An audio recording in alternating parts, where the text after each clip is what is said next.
सबसे पहले इस स्वागत का आप सबको दिल से बहुत बहुत धन्यवाद। ये हमारी दूसरी यात्रा है। पहली यात्रा कन्याकुमारी से कश्मीर तक थी।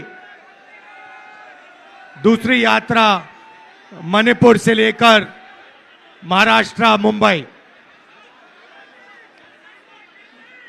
पहली यात्रा में हमने भारत जोड़ो शब्द का प्रयोग किया।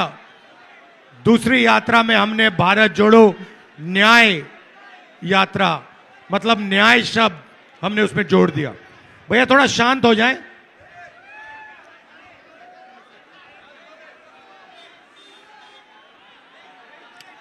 जब हम पहली यात्रा पे चल रहे थे, बहुत सारे लोग आए, कहते देखिए आप कन्याकुमारी से कश्मीर तक चल लिए, मगर ऐसे बहुत प्रदेश हैं जहां आप गए नहीं।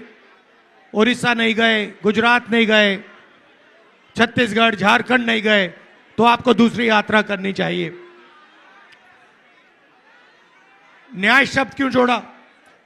क्योंकि पहली यात्रा में पता लगा कि जो हिंसा फैल रही है उसका कारण अन्याय है। गरीबों के खिलाफ, श्रमिकों के खिलाफ, मजदूरों के खिलाफ, छोटे व्यापारियों के खिलाफ, बेरोजगार युवाओं के खिलाफ, जहां भी इस देश में देखो आपको अन्याय अन्याय दिखेगा।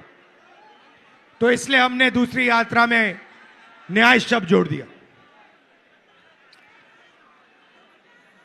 मैं शुरुआत आपसे 2-3 सवाल पूछ के करता हूं। नरेंद्र मोदी जी ने हिंदुस्तान के 20-25 सबसे अमीर लोगों का कितना कर्जा माफ?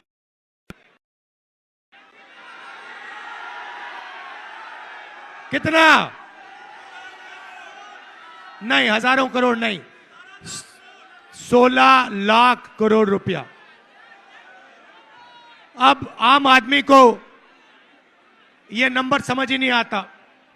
अदानी को समझ आ जाता है, मगर आम आदमी को समझ नहीं आता 16 लाख करोड़ रुपए कितना होता है। मैं आपको बताता हूं।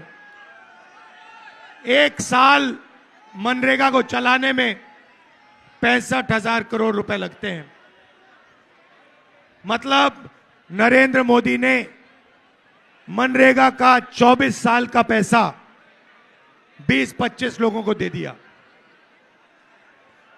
किसानों का कितना कर्जा माफ किया नरेंद्र मोदी ने? बुनकरों का कितना माफ किया? छोटे व्यापारियों को कितना किया?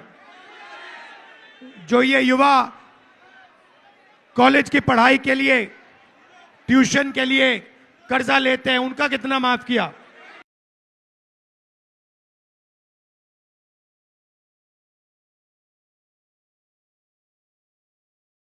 रुपया माफ किया। कुछ दिन पहले सुप्रीम कोर्ट कहती है कि ये जो नरेंद्र मोदी ने इलेक्टोरल बॉन्ड शुरू किए, इसके आंकड़े स्टेट बैंक ऑफ इंडिया को पब्लिक कर देने चाहिए। सुना इसके बारे में? अब बात निकलती है कि इलेक्टोरल बॉन्ड्स में हजारों करोड़ रुपए हिंदुस्तान के बड़े बड़े कॉर्पोरेट्स ने बीजेपी को, नरेंद्र मोदी जी को दिए। हजारों करोड़ रुपए। जो भी कॉन्ट्रैक्ट हिंदुस्तान की सरकार देती है, जिस भी कंपनी को देती है, उसका इलेक्टोरल बॉन्ड्स के माध्यम से रिश्वत वो कंपनी बीजेपी को देती है। हजारों करोड़ रुपए कंपनियों पर दबाव डालकर, सीबीआई इंक्वायरी कराकर, ईडी की इंक्वायरी कराकर, इनकम टैक्स का दबाव डालकर उनसे पैसा एक्सटॉर्ट करा जाता है। हजारों करोड़ रुपए बीजेपी ने हिंदुस्तान के बड़े बड़े अरबपतियों से लिया। भाई और बहनों, देश में पिछड़े वर्ग के कितने लोग हैं? देश में पिछड़े वर्ग के कितने लोग हैं? कोई जानता नहीं। 20% नहीं है भाई, फिर से बोलो, 20 नहीं है, 30 भी नहीं है, 40 भी नहीं है, 50%। आदिवासी कितने हैं? 8%। दलित कितने? 15%। माइनॉरिटी कितने? 15%। 50 में 15 जोड़ो कितना होता है? 65। 65 में 15 जोड़ो कितना होता है? 80 में 8 जोड़ो कितना होता है? 88। आपकी आबादी 88% है, उसमें 5 जनरल कास्ट के गरीब लोग जोड़ दो। मुझे बताओ, इस देश में आपकी भागीदारी कहां है? मीडिया में आपके लोग हैं क्या? एक आपका नहीं है। 90% का मीडिया में एक आदमी नहीं दिखेगा, इसीलिए मीडिया वाले आपकी बात नहीं करते। कभी मीडिया में आपने कभी किसानों की बात होती हुई देखी? मजदूर की बात होती हुई देखी? छोटे दुकानदार की बात होते हुए देखी? बेरोजगारी की बात सुनी? महंगाई की बात सुनी? नहीं। अंबानी की जी शादी होती है, मीडिया में देखा? बॉलीवुड के सुपरस्टार मीडिया में दिखते हैं? मोदी जी समुद्र के नीचे जाते हैं, मीडिया में दिखता है? मोदी जी कहते हैं थाली बजाओ, मीडिया में दिखता है? मोदी जी कहते हैं सेल फोन की लाइट जलाओ, दिखता है? क्यों? क्योंकि आपके तो वहां कोई है ही नहीं, मीडिया में आपका कोई नहीं। हिंदुस्तान की 200 सबसे बड़ी कंपनियों की लिस्ट निकालो, मालिकों की लिस्ट निकालो, उसमें 90% का कोई नहीं। मुझे नाम दे दो पिछड़े वर्ग का, दलित का, आदिवासी का, एक नाम दे दो जो हिंदुस्तान की सबसे बड़ी 200 कंपनी का मालिक है। मुझे नाम दे दो, कोई है ही नहीं। सरकार की बात करें, 90 लोग हिंदुस्तान की सरकार चलाते हैं, पूरा का पूरा बजट वो बांटते हैं। उनमें से बता दो, 90 में से बता दो पिछड़े वर्ग के कितने, ओबीसी कितने? 3। 100 रुपए अगर हिंदुस्तान की सरकार खर्च करती है, ओबीसी वर्ग के अफसर 5 रुपए का निर्णय लेते हैं। दलित 3, 100 रुपए खर्च होते हैं, दलित अफसर 1 रुपए का निर्णय लेता है 100 रुपए में से। और आदिवासी 100 रुपए खर्च होते हैं तो 10 पैसे का निर्णय लेता है। प्राइवेट अस्पतालों के मालिक की लिस्ट निकालो, वहां 90% का कोई नहीं। प्राइवेट स्कूल कॉलेजेस की लिस्ट निकालो, वहां 90% का कोई नहीं। तो आप लोग हो कहां? आप लोग मजदूरी करते हो। ये जो फ्लाईओवर बनाए ना, ये 90% ने बनाया है। ये जो सड़क बनी है, ये 90% ने बनाया है। मगर इसका जो पैसा बना है, वो 5% के बैंक अकाउंट में गया है। ये हिंदुस्तान की सच्चाई है। इसलिए हमने न्याय शब्द भारत जोड़ो यात्रा में लगा दिया।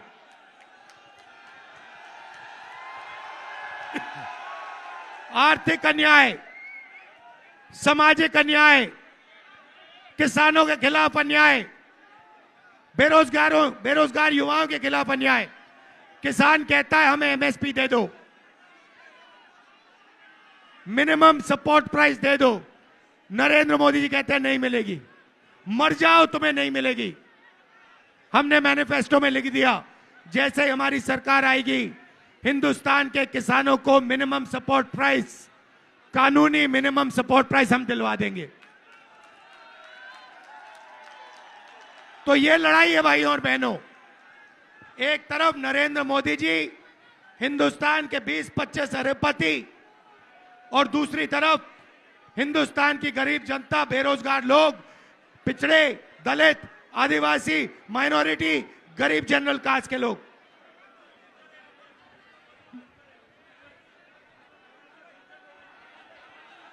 यहां पे बुनकरों की आबादी है। आपका नरेंद्र मोदी जी ने कभी कुछ किया? कर्जा माफ किया, जीएसटी लागू कर दी, नोटबंदी कर दी, और जो छोटे उद्योग चलाते हैं, जो स्मॉल मीडियम बिजनेस चलाते हैं, बुनकर लोग हैं, उन सब का धंधा खत्म कर दिया। ये जो दुकानदार हैं, स्मॉल मीडियम बिजनेस वाले, इनको सबको खत्म कर दिया। क्यों? क्योंकि वो सबसे बड़े अरबपतियों की मदद करना चाहते हैं। तो ये मेरा मैसेज है आपके लिए। आप लोगों को जागरूक होना पड़ेगा। आपके जेब में से हर रोज पैसा निकाला जा रहा है, वही 20 लोगों के जेब में जा रहा है। जग गया, उस दिन ये सब बंद हो जाएगा और हिंदुस्तान की राजनीति बदल जाएगी। आप मुझसे पूछो पहला कदम क्या है, मैं बताता हूं। पहला कदम जाति जनगणना, सबकी गिनती।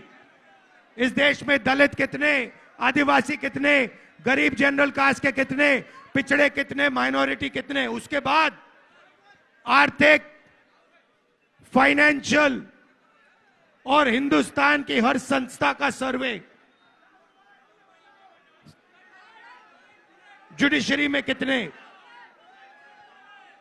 बड़ी बड़ी कंपनियों में कितने, मीडिया में कितने, ये दूध का दूध पानी का पानी हम कर देंगे। आप हमें मौका दो, जाति जनगणना करेंगे, आर्थिक सर्वे, इकोनॉमिक सर्वे, और हमारी जो देश की सारी संस्थाएं हैं, इसका सर्वे करेंगे। हिंदुस्तान में क्रांतिकारी काम हो जाएगा, बदलाव शुरू हो जाएगा। आप सब ने यहां इतने प्यार से मेरी बात सुनी, इसके लिए दिल से आपका धन्यवाद करता हूं। बहुत बहुत धन्यवाद। नमस्कार, जय हिंद।